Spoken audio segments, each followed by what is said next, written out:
Hey guys, Country Boy John. I'm getting on started on a new project today. This is where my outdoor pipes come into the inside of my pumps. I'm going to, what I did before was I just had a 6-inch corrugated pipe with Frost King wrapped around 4 PEX pipes going out to, and I know you saw that in my other videos, but this time I've got single wall pipe, or dual wall pipe, that I'm going with 8 inches, and I'm going to do the bundle of 4 wrapped in Frost King, and then I'm going to put bat insulation around it. So I'm getting started today. I'll take you along with it. It's going to be a pain because this PEX is really stiff and difficult to handle, but we'll take you through it and we'll see how today goes. So this is what I had last time. I had 4 1-inch pipes wrapped in gray Frost King and went to a single wall pipe.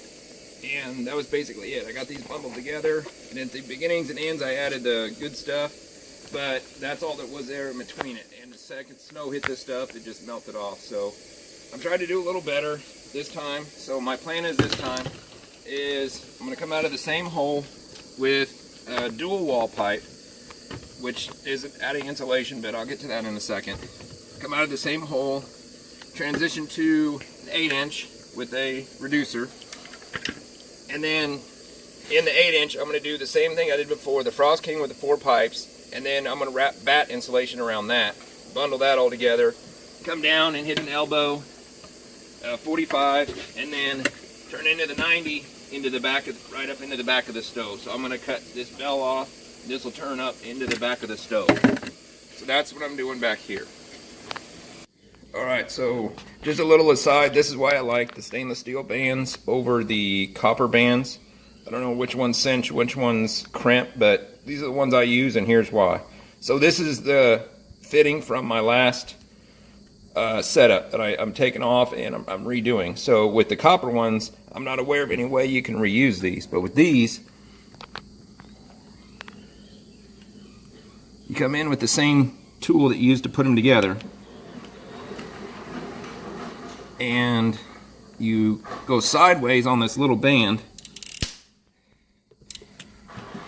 It pops that connector off, slide this off, and you can reuse the fitting. This part's a little harder to get off, but I'll put it in the vise, pop that off, and you can reuse the fitting. So that's why I like the stainless steel bands over the copper bands.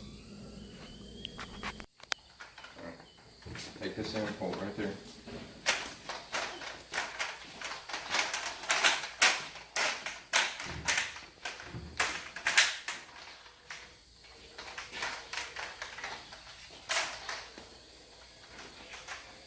Pull it tight.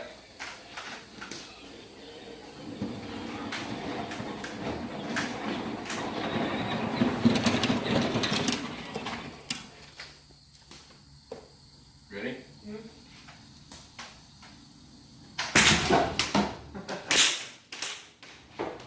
Alright, last piece.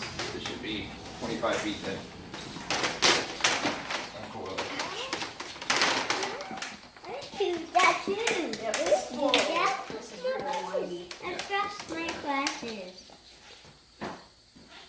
Pull it tight, don't let go. Ow. No, don't twist it. I'm untwisting it. Alright, that's good. Came up a little short. Okay. Oh well, that's good. I didn't do that. I didn't do that too. This is just adding frosting.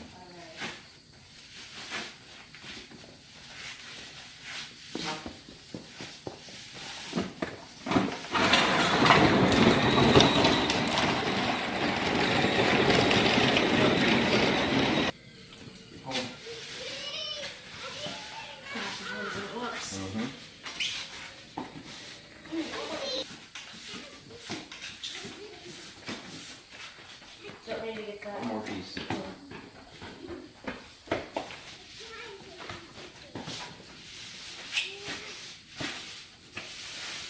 Yep, come here.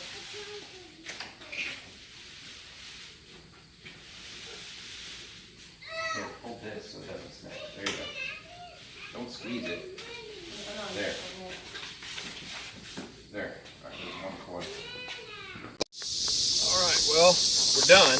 I apologize for not getting as much video as I wanted, but the way this worked was we had everything bundled together like this with zip ties. And we took a piece of fiberglass insulation, wrapped around it, zip tied it. And each segment, starting with the reducer, we started on there, brought it up, put it in place, and we took the next piece, stitched it over the insulation, got it in place, that elbow, and this piece. So this project is done for now until the stove comes in. Set the stove, trim this pipe, set the 90, and it's going to have to be cut off also. Set the 90, run the new pipe up into the stove, and then make our connections inside. So this is, I think, going to work a lot better than I thought it would. There's a lot more work getting it put in, especially getting the 8-inch over the insulation. That was the hard part. Kept trying to bunch up in front of it, so but it worked. I'm excited. I'm really confident this is going to hold heat a lot better than the last set did. So project completed, and on to the next one.